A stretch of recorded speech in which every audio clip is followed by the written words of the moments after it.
Harka fuuni akkam jirtu hordoftoota OBN kuni qophii Hello Doctor yeroo mara kallattiidhaan dhimma fayyaadhaan wal qabatu irratti sa'aatii 4 fodhakkaa irraa hanga sa'aatii 5 fodhakkaatti kan simbiraan ga'u sababa kallattiidhaan waa'ee deeggarsa Dr. Abiyyiidhaaf taasifamaa irratti baardaar irraa kallattiidhaan darbuuf sa'a keenya inni dhiyaachuu dhabu keenyaaf dhiifama sin gaafannaa har'a waa'ee dhukkubaa osoo hin taane dhukkubaaf tajaajila kennamu irratti dogoggorri uumamu maalidha seerri dogoggora saniin ittiin xinneessinu maal fa'aa kan jedhu irratti akkuma isin dura beeksisaa turre irratti sanarratti qophaa'eetiin dhiyaateera keessumoonni kiyya gaafiif yaada isin biraa ka'uuf deebii kan kennani Dr.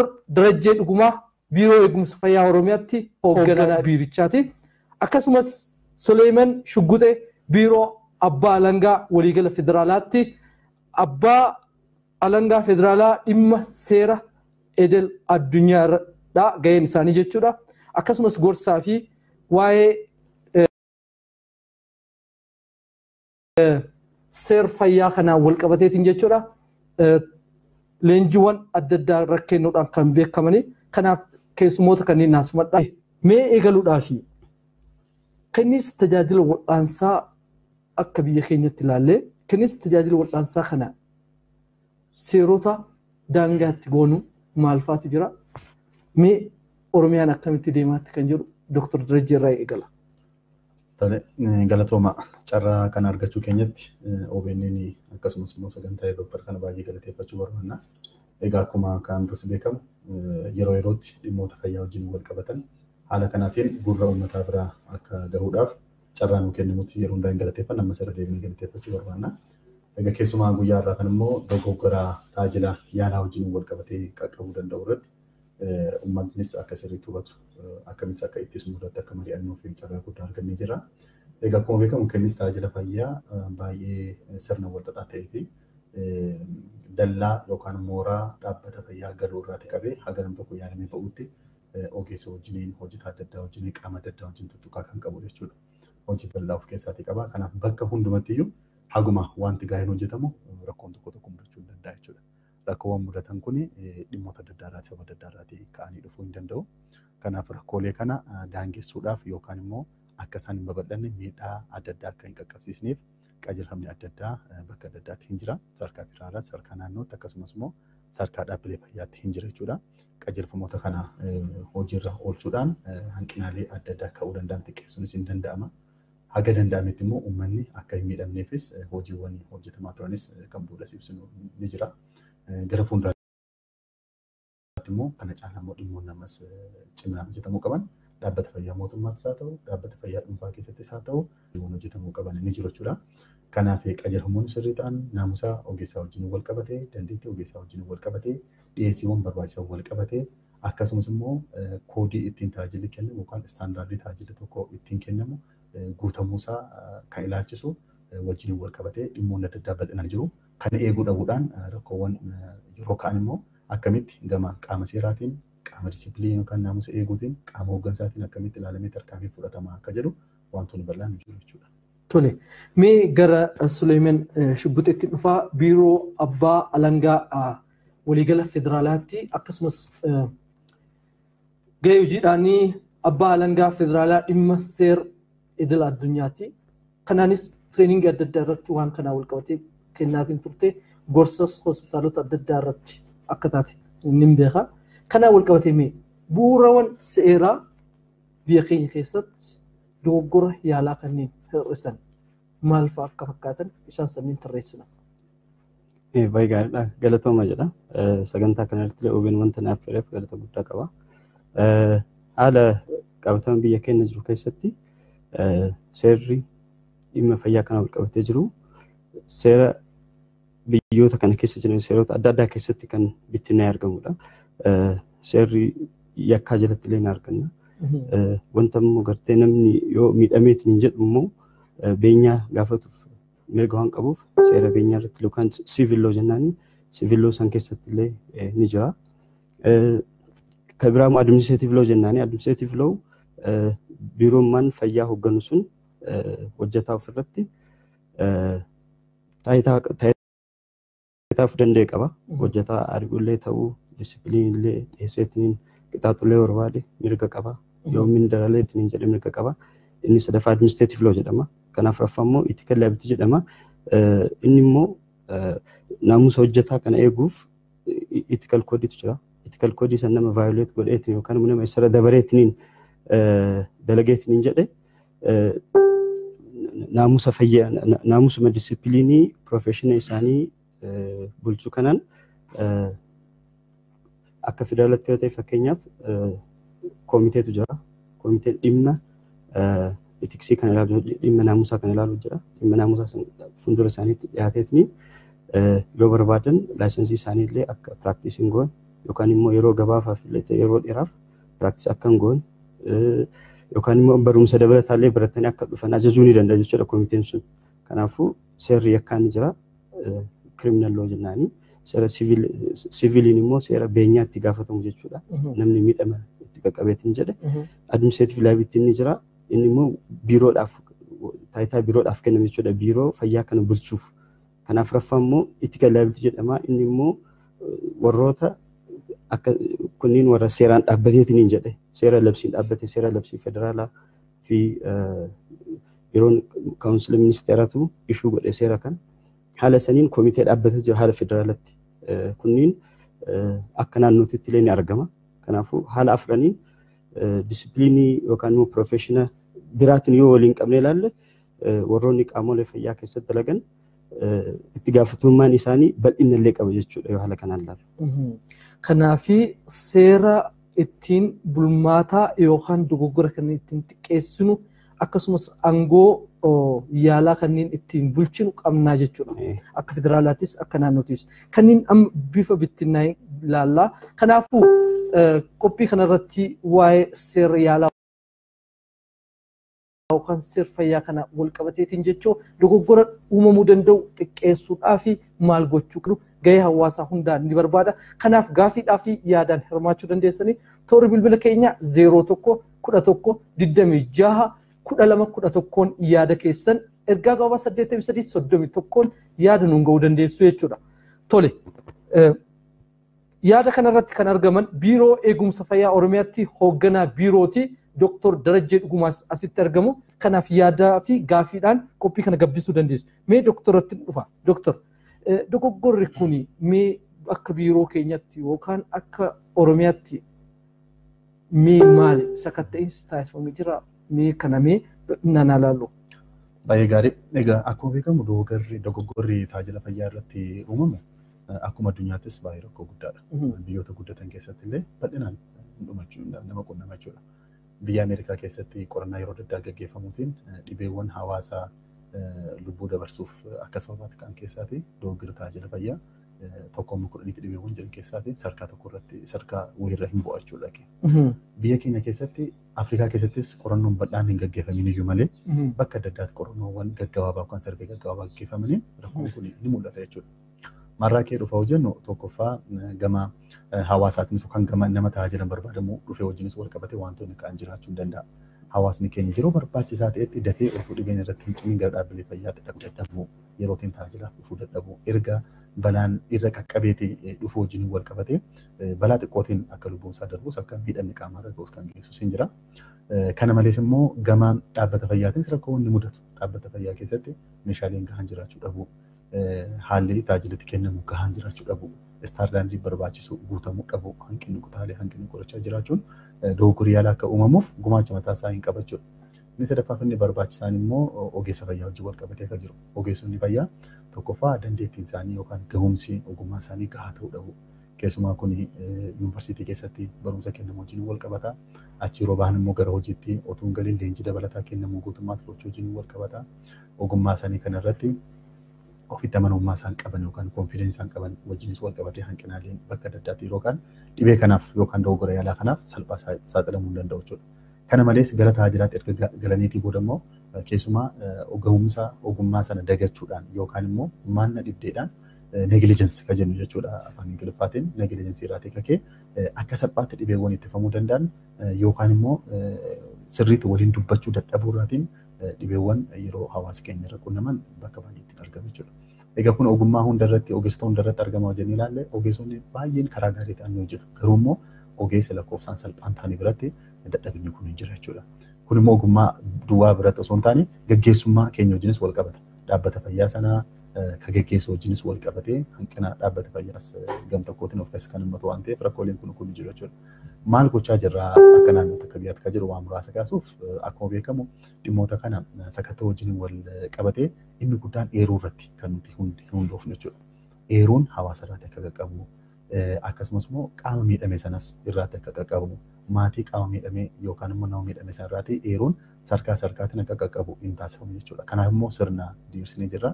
To'annoo hordoffii jennee kan nuti keenya yookaan regulaatorii jennee haga aanaatti caasaan banamee hin jira. Dhufan akka isaan dhaabbata fayyaa keessattis akka isaan himatan bahanis waajjirattis akka isaan himatan haga biirootti akka isaan dhufan himatan gochuuf carraa guddaa taasisnee jirra. Dhaabbata fayyaa dhuunfaa keessas rakkoon akkasii yeroo mudatan gara waajjira fayyaa dhiyoo jirutti hatattamaan dhaqanii akka isaan himataniif gochuun danda'amee jira bakka baay'eetti komii dhufaa jira jechuudha. Kanaa olitti immoo hawaasnis gara qaama seeraatti yeroo baay'ee hin deemu gara poolisii dhaquu gara mana murtii dhaquu ni jira. Gama sanaatiinis ragaa yeroo barbaadamutti biiroon keenya sarkaatiin caasaa keenyaatiin ragaa dabalataa hin kennaaf jechuudha.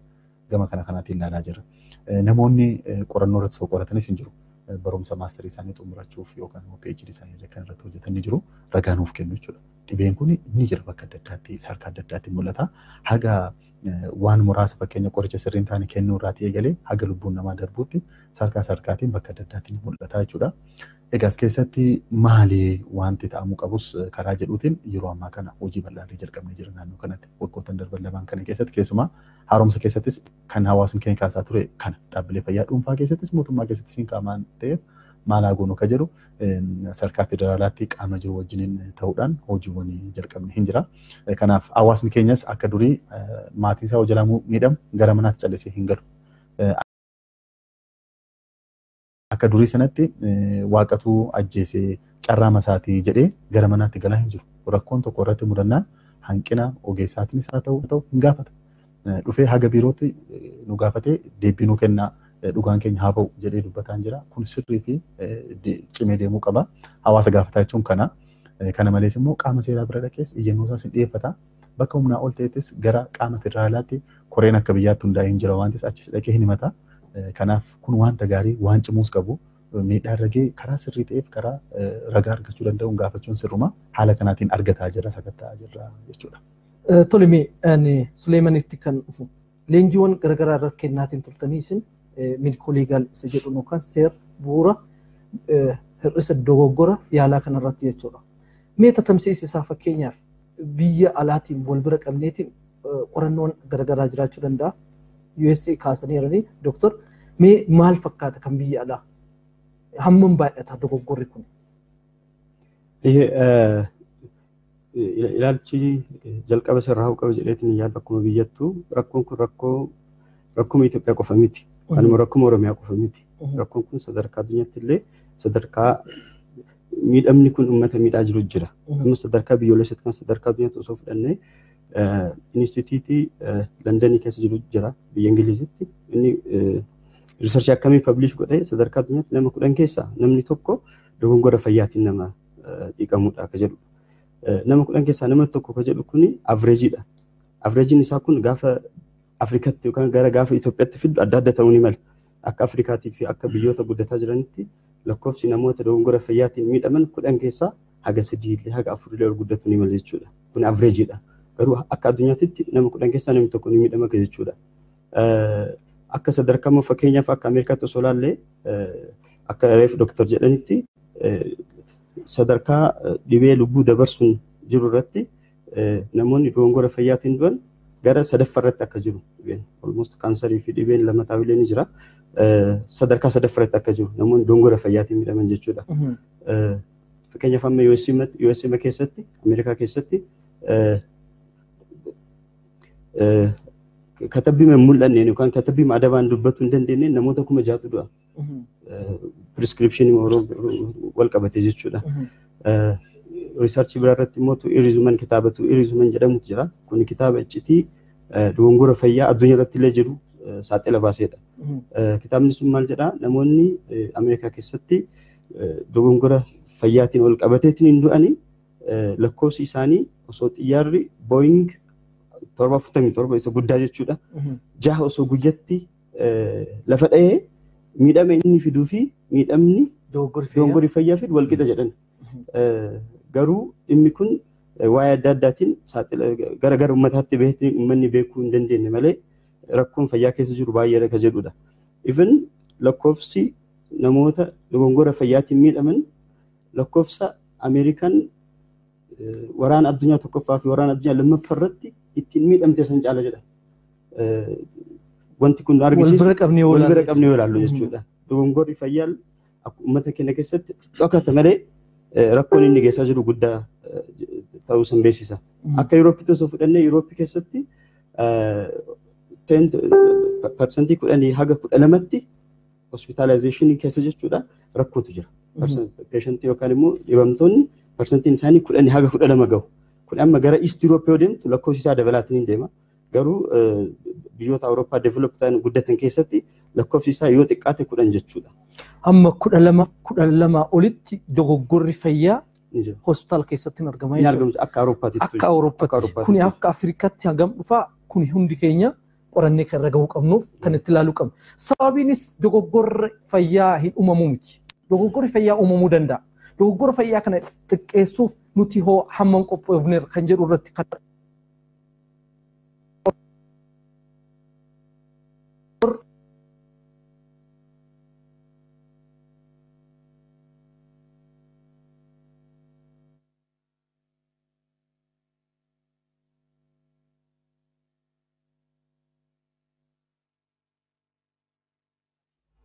kan beekumsa qabu miidikoolii gaarii yookaan wanti ittiin hoogganamnuun kun dogoggora isaan uumaniif akka isaan gaafachuu danda'u beeku ani asirratti baay'ee wanna ta'e jabeen qaba. Haakimoonni dogoggora irraa tokko dogoggorri osoo yaalee fayyisuu dhiisuun isaa ogummaa isaaf kenname san irraa dogoggora. Kanas akka dogoggoratti kan fudhannee jira. Erga yaaleen adda addaatiin dogoggora uumee akka waan dogoggoran uumnetti kan fudhatanii jira. Beekumsumaa qabu. Tole baay'ee gaarii egaa akkuma obbo Sulemaanis kaasee dogoggorri yaalaa kun dhimma ajaddaa addunyaa akka ta'e hin beekna. Biyya keenya keessatti biyyoota guddatan keessatti facaatiin bal'aan amma kanaa kan jiru yoo ta'u biyya keenya keessatti kanaa ol banee kanaa gadi hin ta'u jechuudha. Haaluma qabatamaa keessa jiru wajjin wal qabatee. Egaa ogeessi fayyaa ogummaa baay'ee eebbifamaaf badhaafamaa ta'e kan hawaasni keenya kabaja olaanaa kennee fi waaqaa gaditti lubbuu isaatti amanee ogummaatti fayyadamaa jirudha. Ogummaa kana keessatti immoo naamusa gahaa qabannee haala uummanni nurraatti eeguun tajaajila kennuun baay'ee barbaachisaa ta'a jechuudha. Kana wajjin wal qabatee ogeessi kamiyyuu yeroo mana barumsaatti ba'u harka isaa waaqaaf uummata fuulduratti ol qabee kakatee waadaa galee hawaasa keenya irratti miidhaa hin geessisu. Akkasumas immoo dhibaa'ummaadhaan dogoggora hin uumu jedhee kakatee hin ba'a jechuudha. Egaa gara dirree hojiitti yeroo galu rakkoon adda addaa ni mudatu. Ogeessi baay'een of eeggatee uummata fuuldurattis quuqama qabaachuudhaan galateeffamee kan hojjetu haguma jiru bakkeewwan salphaan ta'an irratti immoo rakkoon nu mudata jechuudha. Kana xiqqeessuuf hubannaa adda addaa kennuun caasaa keenya irratti waan barbaadamuuf leenjiiwwan adda addaa kennu keessumattuu meedikoo leegaal issues jennee bakkeewwan adda addaatti hubannaa gahaa akka inni qabatu gochuudhaaf carraaqqiin guddaan taasifamaa turee jira. Kana malees immoo dhaabbilee fayyaa keessatti yuunivarsiitii keessatti illee akka koorsii tokkootti hin kennama jechuudha. Nus akka sagantaa barumsaa hakimaa yeroo barannu as keessatti waggaa dhumaa irratti bifa addaatiin meedikoo leegaal issue jedhee meedikaal etiks professional etiks jedhee leenjiin isin kennama jechuudha. Hawaasa irratti keessumattuu abbaan jalqaba kanaa fide Hippokrates namni jedhamu father of medicine namni jedhamu sirriitti kaa'ee jira jechuudha. Dhimmoota gurguddaa 4 hawaasa irratti gochuu hin qabne ogeessi fayyaa tokko keessumattuu iccitii hawaasaa yookaan dhukkubsataa sana eeguu akkasumas immoo dhibaa'ummaan akka hin jiraanne taasisuu naamusa gahaa qabaachuu qorichoota nama miidhuu danda'an yookaan immoo namarratti miidhaa fiduu danda'an irratti of eeggannaa guddaa taasisuu waan mataa keenyaaf barbaannu hawaasaaf gochuu yookaan waan nurratti ta'uu hin barbaanne namarratti akka hin taasisne taasisuu ka jedhu kana hin kennama barumsi. Dhaabbilee fayyaa keessattis haga danda'ame wantoota seerota jiran akka beekan taasisuu rakkoon kun yoo mudate maal akka qunnamuu danda'u irratti leenjiiwwan adda addaa ni kennamu jechuudha. Egaa namni hundumtuu walqaxaa kana hubachuu irratti hanqinni siin jira. Kan hubates waan hubate kan hojiirra oolchuu wajjinis wal qabatee hanqinaa deemni jiru. Kanaaf kana caalaa hojjechuun ammas hin barbaachisa. Keessumattuu ogeessota olaanoo keenya biratti rakkoo uumame kana karaa sirrii ta'e hubachuu yookaan immoo wanta uummanni kaasu kana dhugaadha ani kana balleesseera jedhanii hubachuu irratti ammas rakkoon bal'aan hin jira. Keessumattuu hojii ogummaa fayyaa keessatti qaamni sadaffaan gidduu galee yeroo qorachuuf deemu irratti akka balleessaa hin qabnetti yookaan fudhachuu akka hin barbaannetti kaasuun kun hin jira jechuudha. Keessumattuu ogeessota fayyaa keenya olaanoo biratti wantoonni akkasii mul'achuun gaarii hin ta'u jechuudha. Hawaasa keessaa baane keessatti yoo badiin jira ta'e badii sanarraatti barachuuf namni kamiyyuu akka hidhamu yookaan akka rakkatu kan barbaadu hin jiru jechuudha. Badii sanarraatti baratame namni lammaffaa akka badii sana irra deebi'ee hin balleessineef waan ta'eef fudhachuu dadhabuun kun bakka baay'eetti hin jira. Ogeessota kaanis yoo ta'e walitti qabachuu ana miti abaluu biraa akkasii dhukkubsataa bira jedhanii rakkoo kana xiqqoo mimmiliksuun hin mul'atte jechuudha. Qorannaaf yeroo deemaafus bakka tokko tokkotti ragaan yeroo itti badu kaardiinis yeroo itti badu hin mul'ata. Bakka hundallee jechuudha baannes ogeessota biratti garuu hin mul'ata waan ta'eef kana caalaa gama miidiyaatiinis gama seektara fayyaatiinis qaama adda addaatiin qaama seeraan irra caalaa hojjechuun garuu barbaachisaa akka ta'e ni ilaala. Tole mee gara sulmiinitti nuuf amma keessattuu seera dogoggora ittiin hir'isan kanarratti seera baafnee ittiin deemaarra jenneerra. Seera kana keessatti ogeessota kanneen leenjisuudhaan koreewwan hundeeffamanii jiraachuu danda'u. Ani hin beeku ta'a. Mee akka federaalaatti hojiin hojjetamaa maal fakkaata? Baay'ee gaariidha. Haala federaalatti haala kamiraasii jalqabu gaarii na fakkaata. Fakkeenyaaf itti gaafatamummaan ol qabate hojjetaan fayyaa horii osoo wanti isa gaafachiisu namni dalage osoo jiraate maatiin isaallee ta'e namtichummaan miidhame sun himannaa hin dhiyeessee barbaade akka federaalatti koree kanaaf hundaa'ee jira. Akka federaalatti amma koree lamatu jira. Koreen federaalaa ni jira. Finfinneetti immoo of danda'eetiin dhimmi finfinnee adda ofitti ilaalu koree addaatu jira. Inni biiroo FM akka finfinnee fi biiroo FM akka federaalatti adda addatti qophaa'ee jira. Rakkoowwan hospitaala finfinnee jalatti bulanii koree finfinnee saniif dhiyaata. Rakkoowwan immoo hospitaala federaalaa jala bulan immoo koree federaalaa saniif dhiyaata.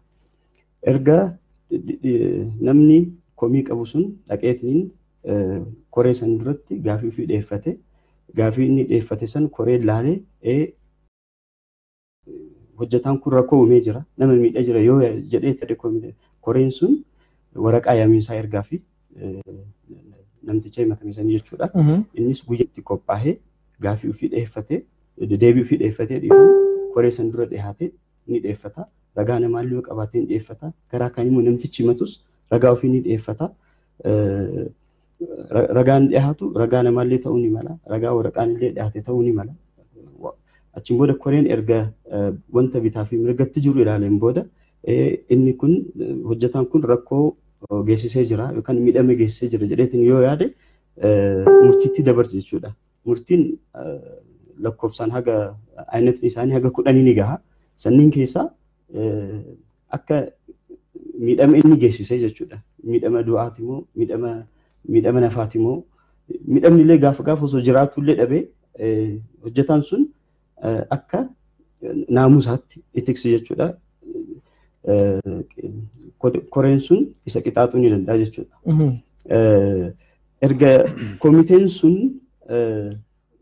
gaafii dhiyaate san laaleetti addaan baafatee hojjetaan kun rakkoo salphaallee haa ta'u rakkoo cimaa gross negligence yookaan minor negligence jedhama addaan baaseetti rakkoo geesse jedheetti yoo yaade qaama ragaa isa gaafatu qaama poolisiifis ta'e qaama mana murtiitiif ragaa sanii ergisa jechuudha. Itti gaafatamummaan hojjettoota fayyaa irra caalatti kan hundaa'u wanta koreen sun jedhu irratti jechuudha.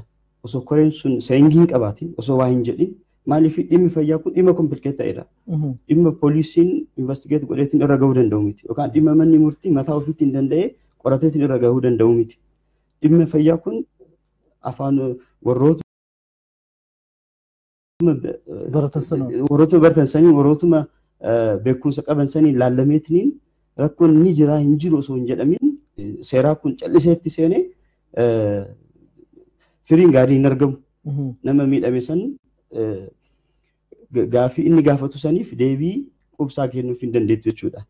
Karaa tokkoon sarviisii fayyaa kanallee ni miita uummata illee ni miiti jechuudha. Kanaafuu seerri maal godhe regulationitu jira. Regulationa kaawunsiliif ministeeraan baheetiin jedhe Reguleeshinii 299 2013 dha. Achirratti keewwata 71 irratti koreen naamusaa dhaabatuun seeraan bahee jechuudha. Koreen naamusaa kun dhimma lama ilaala. Dhimmi jalqabaa maali inni? Dhimma komii miidhama geessisuutiin wal qabatee tokko. Lammataa immoo dhimma hojjettoota ga'umsa hin qabne, ga'umsa gahaa hin qabne. Amma seerri hojjettootummaan ga'umsa gahaa iyyuu hin qabne akka hojjetanuu barbaadu. Dhimma sanirratti namni waa fakkeenyaaf namni hojjetaan ho'i ga'umsa hin qabu jetteetiin yoo yaadde haga inni rakkoo geessisuu eeguu hin qabdu. Wanta kana qaama dubbiin ilaallatu fuulduratti deemteetiin kompleet gochuu qabda jedha. Namnummaan kana ilaaleetu callisee haga waggaa 2 fi haga qarshii 10,000 ni adabama jedheetiin seerri kaasaa. Kanaafuu namni hojjetaan ho'i yoo rakkoo geessisu argeetiin hin callise yookaan immoo hojjetaan ho'i ka ga'umsa hin qabne hojiirratti osoo hojjetaa jiru namni argeetiin hin callise iyyuu ni adabamaa jedha seerri. Komiin kun eessatti dhiyaata? Gahee yookaan immoo dhimma regulaatarii ta'eetiin qaama kana bulchuuf administrative orgaanilee ta'uu ni mala, koreelee ethics komiteelee ta'uu ni mala, koree makamii hundattuu dhimma kana ilaallachuu danda'utti namni deemeetiin komii fidheessuu ni danda'a. Kanarratti hoo teejjabde qabdaa jechuun wanti kun komiin dhiyaatee komii kana akka seeraan hiikamuuf gareen kunniin hiikaatiin jiru moo hiikaatiin hin jiran? Hiikaatiin hin jiru. Fakkeenyaaf akka federaatti osoo fudhanne riisarchii yookaan immoo qorannoo godhamee jira. Qorannoo godhamee kan irratti fakkeenyaaf amma haga 2016tti waggoota 3 jechuudha 2013 irraa haga 2016tti keezota 60 dhaalaniitiin publish godhanii jiru. Keezota 60 san keessayyuu persentii almost haga 25 gahu 23.7 dha. Convict godhanii jiru. Rakkoo qabdan jedhaniitiin adabanii jiru.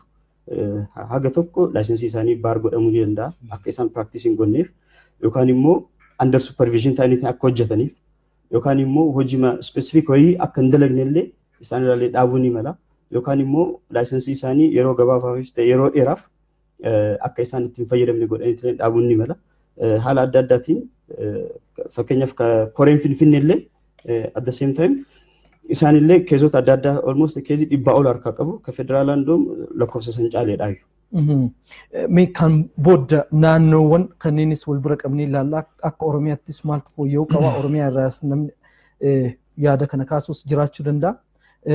Toorri bilbila keenyaa 09 toorri bilbila keenyaa 0111261211 yaada keessan nu biraan ga'uu dandeessu toora irra jiru. Hello.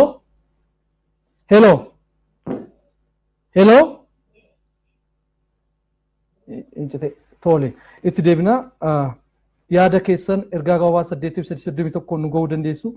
Tole gara sanuu namoonni akkamiin gaafatamu dogoggorri maal fa'aa kan jedhu irraa tokko kaasuudhaaf yaalla. Dandeettii isaaniitii ol namni tokko muummee tokkoon eebbifama. Muummee sanaan dalaga. Eeyyamnis kan kennamuuf muummee sanaan. Akkasumas dandeettii mana eeyyama sanaan. Dandeettii ogeessaatii fi dandeettii manichaatii ol wal'aansa hojjetee tokkoof namni itti gaafatama. Toora bilbilaa irra nama jira. Hello.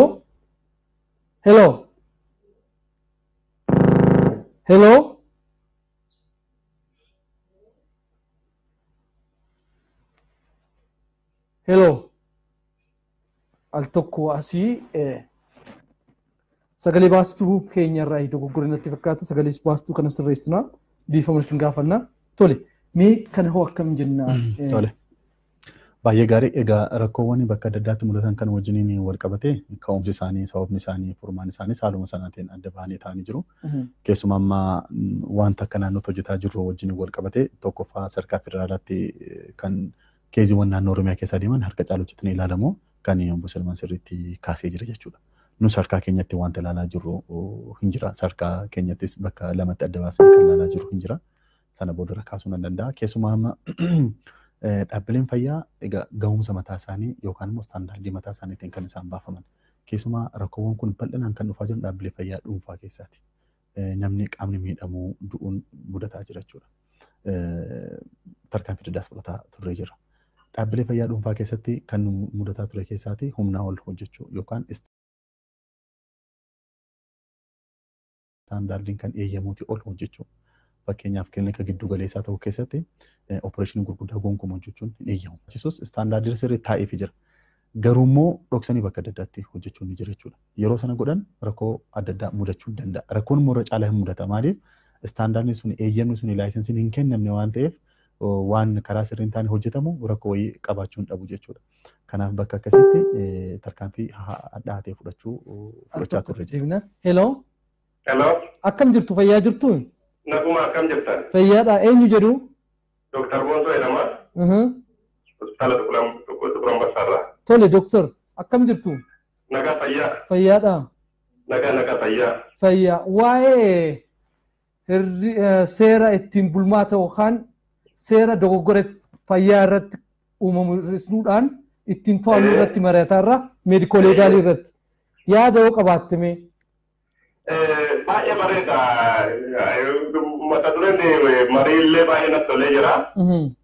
Akkasuma qophiin illee qophii baay'ee bareeda. Inni dhaga'amaami? Sirrii dhaga'ama itti fufi. Yeroo baay'ee mata dureen kunis qabxii baay'ee ilaalamuu qabaatuu fi irratti sirriitti hubannaan uumamuu qabaatu jedhee amana. Keessattuu immoo amma biiroo fayyaa Oromiyaa irraa keessumaa affeertanii marii kana bal'ina irratti gochuu keessanii baay'ee galata qabdu.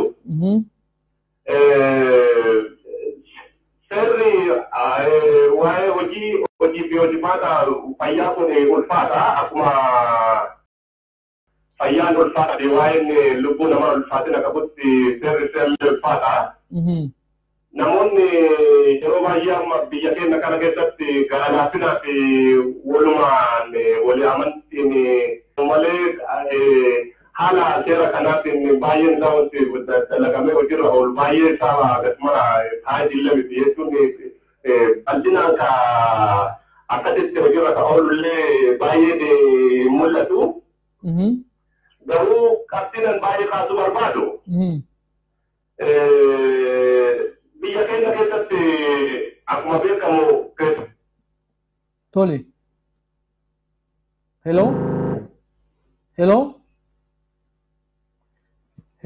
Addaan citee nutis gaaffii gaafannus ture yaadas ture irra deebineetiin meebii yoo deebee jedhe waan kaafnee waliin laallutu jira muuxannoo adda addaas qabaachuu danda'a. Tole meettaaf Doktor. Kanaaf dhaabbilee fayyaa dhuunfaa keessatti hakiimota yookaan immoo ogeessota humna isaanii ol hojjetanii namarratti dhiibbaa fidan irratti tarkaanfiin battalatti irratti fudhatama jechuudha. Kilinika sana cufuu akkasumas immoo akka isaan of sirreessaniif seeraan gaafachiisuu manni murtii immoo ragaa dabalataa kan nu gaafatu ta'e sirriitti dookumentii goone kennuu fi humnaa ol hojjechuudhaan waan eeyyamne hojjechuudhaan jennee kennu. Akkasumas al takka ogummaan wal fakkaate jechuudhaan ogummaa isaanii fi hin kennamne irratti piraaktis yookaan hojii hojjechuunis hin mul'ata bakka adda addaatti jechuudha. Kuni gonkumaa ta'uu hin qabu. Sarkaa eeyyame sana qobaatti namni tokko ogeessi tokko kan hojjechuu qabu. Darbanii hojjechuun hin jira. Darbanii hojjechuun kun bakka adda addaatti kan qunnamu uummataaf jedhanii miti jechuudha. Bakka baay'eetti dhuunfaaf yookaan maallaqa argachuuf ta'uu danda'a, wayiif ta'uu danda'a. Kun immoo hammatee hojjechuu danda'a. Gaafa ta'u garuu balaan isa qunnamuu hin danda'a. Maaliif? Ogummaan fayyaa baay'ee barbaadu waan ta'eef waan hundumaarratti nam tokko beekumsa bal'aa qabaachuu hin danda'u. Kanaaf dogoggoruun isaa nafu sun immoo lubbuun namaa akka darbu qaamni akka miidhamuun taasisa waan ta'eef eeggannaa guddaa nu barbaachisa. Dhaabbilee fayyaa mootummaa keessatti garuu ammas haala sanaatiin hojjetaa hin jiru. Dhaabbata fayyaa mootummaa keessatti ogeessi nuti qabnu san kennu.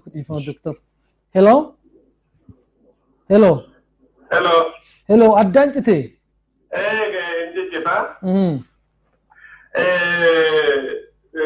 Qabxii maduraa irratti deebiin haa ta'u barbaadeeti. Tole qabxii ijoo kootti dhufaa jetteetta ijoo sanatti naa koottu. Qabxiin ijoo baay'ee anarra kaasuu barbaade. Seera keessattuu bulmaata hojjettoota fayyaa ilaalchisee qabxiin baay'een isaanii wanni ka'u warra tajaajilamaa wajjin wal qabateef. Tole. Tajaajila deliverii irratti sirriitti kan ilaaluu fi ogeessi gara laafinaan jabinaan bu'uura waan waadaa galisaniin waan qaama dhimmi ilaalsaniif yookaan immoo dhukkubsataa isaa nama yaadusaniif sirriitti akka waan irraa eegamu akka dabarsuu fi akka hojjetu kan labsu walumaa galatti. Kita kanarratti yeroo baay'ee biyya keenyatti akka beekamu amma yeroo dhiyoonna kana keessa malee lakkoofsi warra ogeeyyii kunillee baay'ee xiqqaa tureyyuu. Bu'uura hojiitti yoo wal bira qabnee ilaallu immoo yeroo baay'ee lakkoofsi namoota ogeessi keessummeessuu bakki hojii isaa haalli jireenyaa fi walumaa galatti sosochii guyyaa isaa wajjin seerri jedhu kanaan akka inni gargar bahee daangaa baheetiin gara waan biraa keessa akka seenfaa wanti taasisu baay'eetu jira. Tole. Dambiileen bahan kunniin yeroo baay'ee tokko beeslaayinii mataa isaanii qaban. Beeslaayiniin mataa isaanii kunniin jechuun malee ogeessi waan irraa eegamu gochuudhaaf waan silaa jalqaba akka seeraatti akka istaandardiitti wanni guutamu sun guutamuu qaba. Fakkeenyaaf haa fudhannu. Namni tokkotti guyyaa tokkotti dhukkubsataa nama 60 achi ol erga keessummeessuu osoo qabaatu waan amma jedhame jennu sanii fi haala saniin wantoota kanneen hojiirra oolchuu baay'ee namatti ulfaata. Tokko kun uumaa deemaa ogeessi deliverii isaa osoo hin taane dirqama isaa bahutti deemutti deema. Waan nama itti dhufesan keessummeessuuf achiisan achii baasu jechuudha. Kun uumaan godhaa deema tokkoffaa gara laafinaa fi waan silaa ofii isaatii jenereet godhee sirriitti itti yaadee nama saniif godhu saniin alatti akkaataa kamiin sa'aatii san keessatti waan jedhe san xumuree baaga jiru. Yoo kun uumaan godhaa deema tokko waan qajeelfamaan waan silaa irraa eegamu kaa silaa itti kan godhu kondaat waan jedhamu san dhiisee fi baay'ee aga aggressively namootaan wallolaa maal godhaatiin keessummeessaa yeroo jedhamutu baay'ee mul'ata. Fakkeenya gurguddaan fudhatamu amma fakkeenya hospitaala gurguddaa biyya keenya jiran keessaa tokko hospitaala Turambattaati. Asumayyuu balbala kana of fudhatte yeroo namoonni imimmaan fuutanii boohanii osoo tajaajila hin argatin yeroo hafattu baay'eetu jira jechuudha. Kuni bal'inaan as qofallee osoo hin taane naannoo keenya Oromiyaa keessatti illee bal'inaan jira hospitaalota garaagaraa nullee bakka achuma hojjechaa ture waan ta'eef akka miseensa garee ogeessa Oromiyaatitti wanni kun anallee dhabu. Irra guddaa osoo tokko waan lachuu wal bira osoo fakkeenyaaf yoo baay'een wanti akka leenjiin akka waa'ee itti kan godhu kondaatti kanarratti kennamu. Ogeeyyii kana sirriitti akka fudhatan taasisuuf akka isaan waan kana amananii taasisuuf tokko hawaasni illee waan kana sirriitti beekuu qaba. Hawaasni beekuu qaba. Beekuu qaba. Hawaasni sirriitti gad ba'ee tokko mirgi isaa maali? Dirqamni isarraa eegamu maali? Maaliin wanni na jala darbe jedhu wanni na jala hanqate jedhu akkamitti eessatti akka beekuu qabaatu fi eessatti akka ogeessa akka dirqamsiisuu qabaatu barachuu qabaatu. Tole. Kana hubannoo yoo hin humnetti wanni amma haasofnu kun wanni gaggaariin baay'een mul'atu kunneen hawaasa bira osoo hin dhaqqabin hafuu jechuudha. Yeroo sanitti maaltu qomatamaa deema ogeeyyiin nu wal kaman fakkeenyaaf ani osoo bakka hooggansa hospitaala tokko ogeeyyii kan hoogganu ta'e gaafa wanni akkasiin dhaga'amu alatti illee natti dhaga'ama. Ogeeyyii komadha waan jiru sanniin osoo sirriitti eessaa karaa kun isaa badde osoo hin beekin jechuudha. Kanaafuu ogeeyyii komachiitu deema hawaasni komii kanas hin beeku maali mirgis maali dirqamnis ka jedhu waan hin beekneef. Gidduu tokko qofatti hafa jechuudha ogeessaaf ogeessi wal komataa hafa jechuudha. Kanaaf isin kun waldaa hakimoota keessaa isa miseensa tokko akkan si beekutti waldichi kun waan kana barsiisuu keessatti gaheen qabu jechuun dirqamas hin qabu isin baataniitti waan kanarratti. Amma yeroo baay'ee tattaaffiin jiru gaariidha fakkeenyaaf deettatiin asii malee tireeningiin kunniin baay'een jiru ture kanaan dura. Amma Ethiopian Medical Association nan qaba addootti godhee uf jala qaba waldaa hakimoota Itoophiyaa kun jechuudha. Qabxiin inni jalqaba waldaan kun ittiin galateeffatamuuf ittiin dinqisiifamu keessaa inni tokko ethical code of conduct kana akka qabxii ajandaa jalqabaatti ogeeyyiif kajedhu qabatee socho'aa jira. Haa ta'u fakkeenyaaf miseensonni waldaa kanaa yoo ilaaltee jirtu namoota gara kuma ammayyuu ogeeyyii mata dabalatee gara 2,700 hin caalu. Kana jechuun yeroo baay'ee wanni akka leenjii kunillee kan kennamu ogeeyyii achi jala miseensa kana jala jiranii. Namoonni baay'een waldaa miseensa kanaa immoo naannoo Finfinnee fi achitti baay'ee baay'atanii. Gad bu'ee hawaasa keenya bira sirriitti leenjiin akka barbaachisaa ta'etti dhaqqabuu fi baay'ee rakkisaa ture. Amma yoo fakkeenyaaf ani dhugumatti haa ta'u fi Dr. Darajeen Faatillee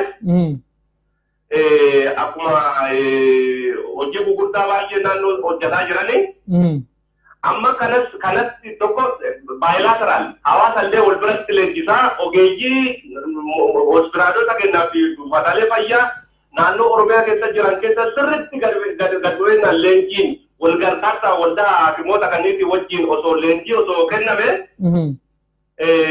gaafa mara waa'ee siyaasitii maal jedhaa wanti haasofnu hin jiru jechuudha. Tole.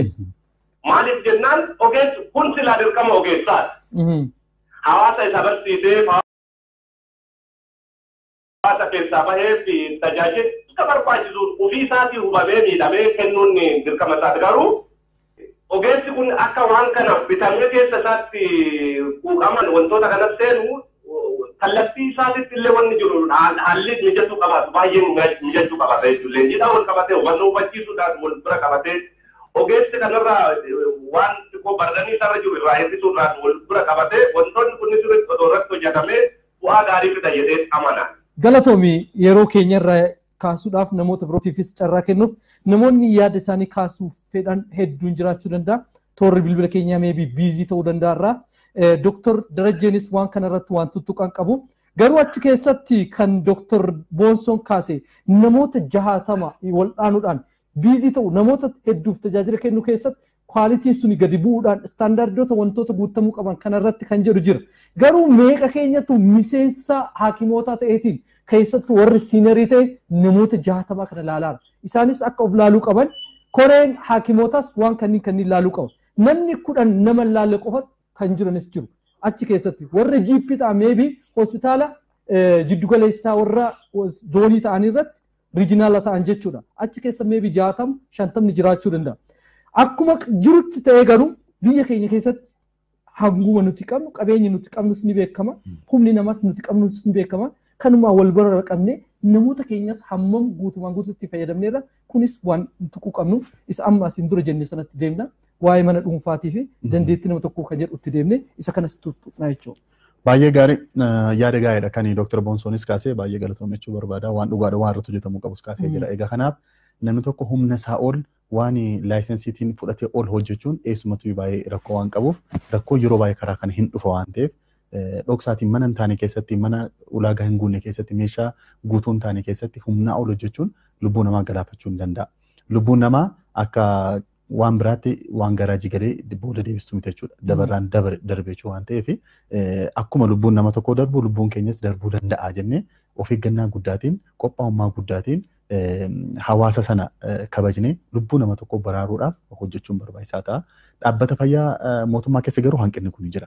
Akkuma beekamu dhaabbata fayyaa mootummaa keessatti kan amma Dr. Boonsaanis kaasee rakkoon keenya guddaan humna barbaadamu guutuu hin qabnu. Dhaabbileen fayyaa keenya meeshaatiinis qorichaatiinis ogeessaanis amma reefuu kanatti guutaa jiru. Dhaabbilee fayyaa hedduu banaa jira. Fakkeenyaaf bara kana hospitaala 13 hojii galchine. Hospitaala kana keessatti istaandaardii hunda guunneeti hojii eegallee jira miti. Uummanni wanta beezik tajaajila ta'e wanta bu'uuraa ta'e akka argatuuf hawaasatti siqne tajaajila sana kennuuf malee waan hunda hin guutan. Kana keessatti rakkoon adda addaa dhufuu hin danda'a jechuudha. Namni tokko dhukkubsataa baay'ee laa'uu danda'a akkuma amma ka'aa jiru. Fakkeenya hospitaala Adaamaa keessatti guyyaatti dhukkubsataa 400-500 dhufa jechuudha. Bakka tokko tokkotti namni tokko humna ollaadha.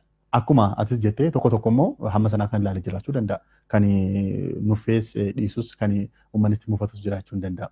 Humnaa ol gaafa nama tokkotti baay'atu yeroo gahaa dhabuu, istaandaardii eegee hojjechuu dadhabuu, dhukkubsataa sirriitti ergaatti dabarsuu dadhabuu, nuufuu fi duddutuun hin jiraachudha. Kana keessa badiin dhufuu hin danda'a.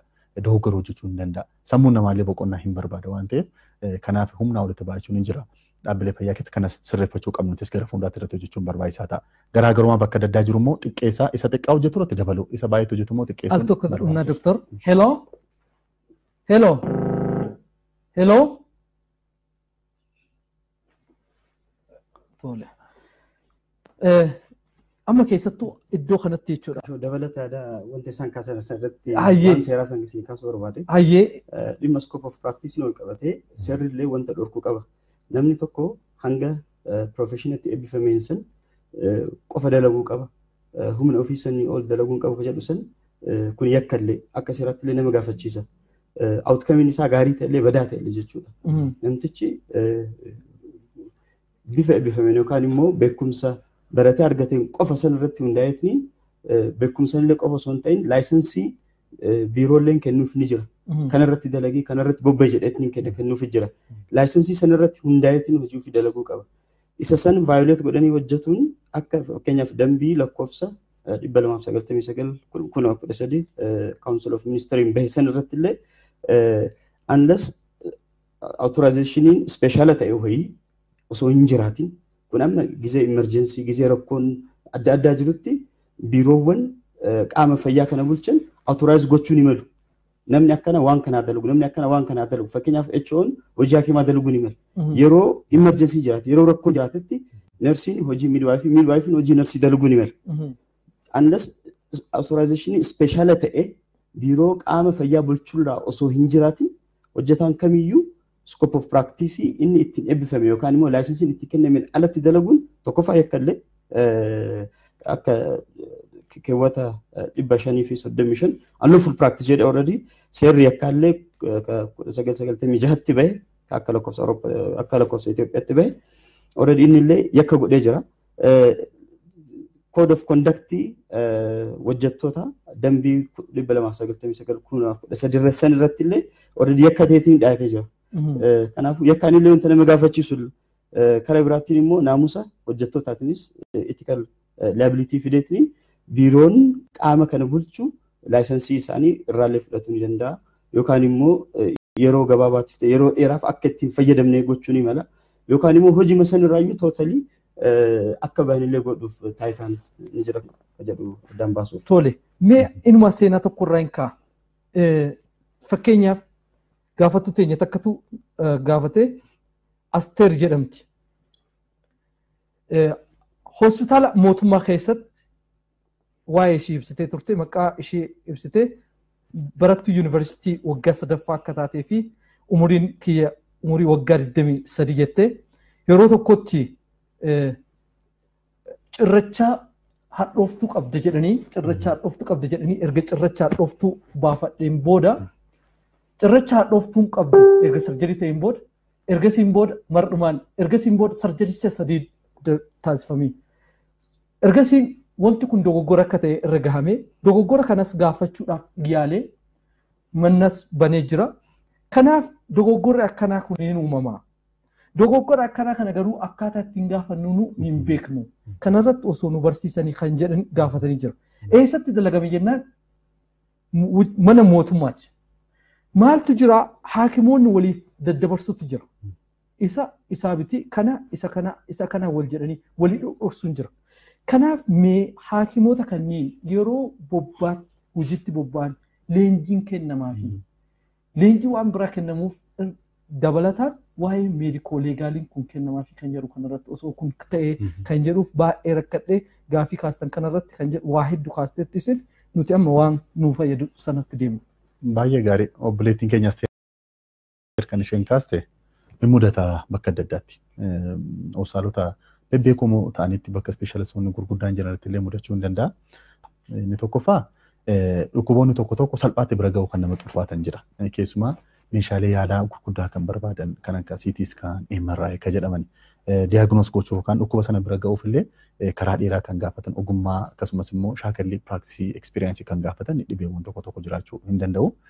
Sana beekumsa gahaa qabaachuu dadhaba ta'uu danda'a dhaabbanni fayyaa suni yookaan immoo ogeessi suni waan ta'eef salphaatti bira ga'uu dhiisuu hin danda'a. Kuni ta'ee jedhamee badii hin raawwatamne ta'uu danda'a gam tokkoon gaafa ilaalu wallaalummaa yookaan immoo meeshaa gahaa dhabaachuudhaati akka ka'e ta'uu danda'a. Gam biraatiin immoo sirriitti dhukkubsaa sana seenaa dhukkubsaa sirrii fudhachuu dadhabu qaama sirriitti akka ta'uu dadhabu meeshaalee jiran fayyadamanii naannoo sana sin jiru taanaan bakka biraa sirriitti akka ilaalamu gochuu dadhabuun immoo ogeessota keenya biratti hin jira. Ta'uu danda'a jedhamuudhaan sirriitti otoo shaakalli gahaa irratti hin taasisiin akkasumas immoo qorannaa gahaa otoo hin taasisiin kana ta'uu danda'a jedhanii gara opereeshiniitti deemuu kun hin jira jechuudha. Kun akkas ta'uu hin qabu. Erga immoo dhibeen kun qaqqabeetiin dhukkubsaa sanatti sirriitti immoo waanta ta'e dogoggora jirus ifa godhaniitti immoo kanatu yaadamee ture kun hin argamne yeroo taanu kana goona jedhanii walii galaa adeemuun barbaachisaadha. Bakka tokkotti immoo kun hin ta'u.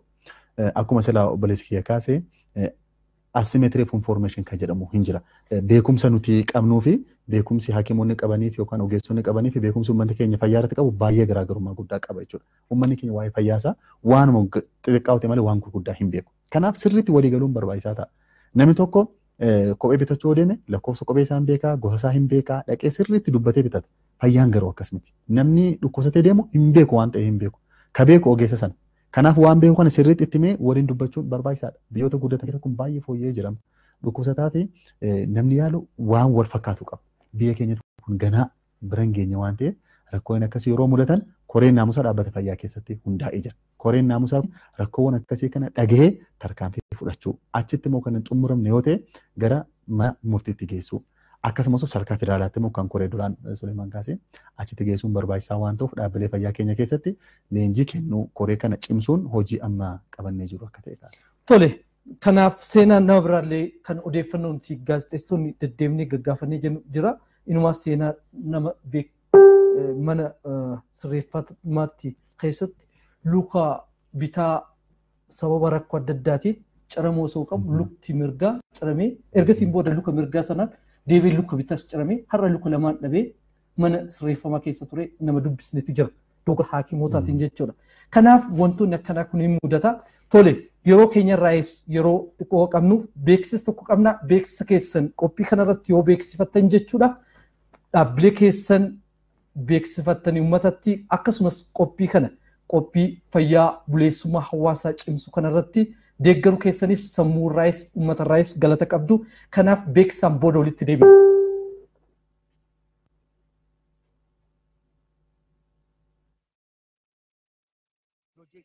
addaa hojjechuuf karoorfate keessaa ijaarsi hospitaala waliigalaa Jeneraal Tiiching Hospitaal godina addaa Oromiyaa magaalaa Buraayyuutti ijaaramu isa tokko yoo ta'u hangasitti hawaasaaf tajaajila wal'aansa fayyaa guutuu kennuudhaaf kiliinika addaa wal'aansa keessaa kennu ofiin Internal Medicine Speciality Clinic ganda Buraayyuu Gafarsaatti jalqabuusaa gammachuudhaan ibsa. Ogeessota dhaabbataan kiliinikichatti tajaajila kennan biratti doktoroonni ogummaa wal'aansa fayyaatiin ispeeshaalaayiz godhanii fi sadarkaa biyyaatti beekaman dabareedhaan tajaajila kennurratti tajaajilli meeshaalee ammayyaatiin kenninu wal'aansa meedikaalaa guutuu, wal'aansa onnee, kan sombaa, narbii, yaalii baqaquu xixiqqaa fi tajaajila gorsaa, tajaajila laaboraatoorii guutuu dabalata. Fayyaa keessaniif kan maatii keessaniif kiliinika addaa wal'aansa keessaa ofiin filadhaa. Asumaan waa isinitti himnu sheeriin hundeessitoota isin taasisu gurguramaa jira. Isinis bitadhaa hundeessaa waldaa aksiyoona daldalaa ofiin ta'a. Kiliinika addaa wal'aansa keessaa ofiin.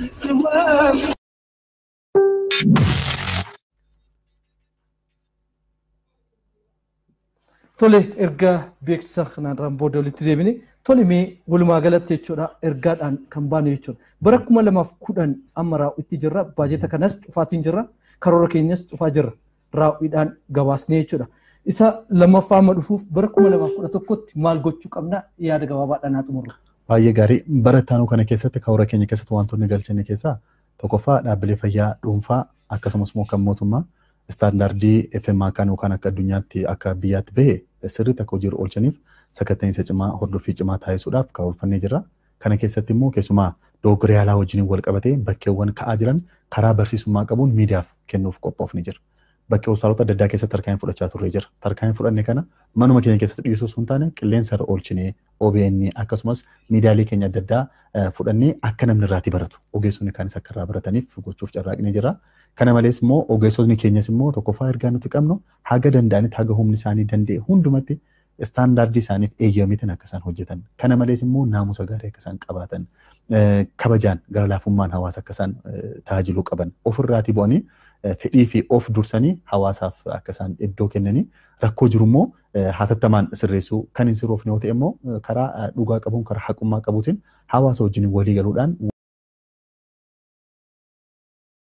wanta irraati waan balleessanis akka isaan irraati baratan gochuudhaafis isaanis kana gochuu qabu. Nus immoo akka biirootti meedikoo leegaal ishoo wajjin wal qabatee piroofeeshinaalitii piroojeektii gurguddaa qabannee jira. Achi keessatti leenjiiwwan babal'aa gaggeessaa keenyaafis ogeessuu keenyaafis kennuudhaaf baajata gurguddaas qabannee itti deemaa hin jirra. Kanaatiin olitti immoo hawaasa bal'aa wajjin immoo hojjechuunis barbaachisaa ta'a. Hawaasni akka waa'ee kana sirriitti beekuu qabu, akka nu deeggaruu qabu, abbaan hojii kana hawaasa akka ta'uuf bakka rakkoon jirutti rakkoosaa akka dubbatu, akka isaan fooyyeffatan akka taasisu, callisee manatti galuu osoo hin taane qaama adda addaa qaama seeraa wajjin illee ta'ee akka rakkicha saaxilamee namni irraa barachuu danda'uuf akka ta'u hawaasatti seeqnee hojjechuu akka qabnu kaasuun hin barbaada. Tolimee Oromiyaan akka Oromiyaatti jechuudha wanti sirreeffachuu qabanii fi ta'uu qaba jettume. Baay'ee gaariidha. Irra caalaan regulatorii san irratti fookas gochuu barbaada. Qaamni regulatorii kun haala federaalatti amanii jira. Federal Ethics Committee jedhamee FMA akka jirratti kan hundaa'ee jira. Finfinneen of dandeettee adda ofiitti koree naamusaa ni qabdi.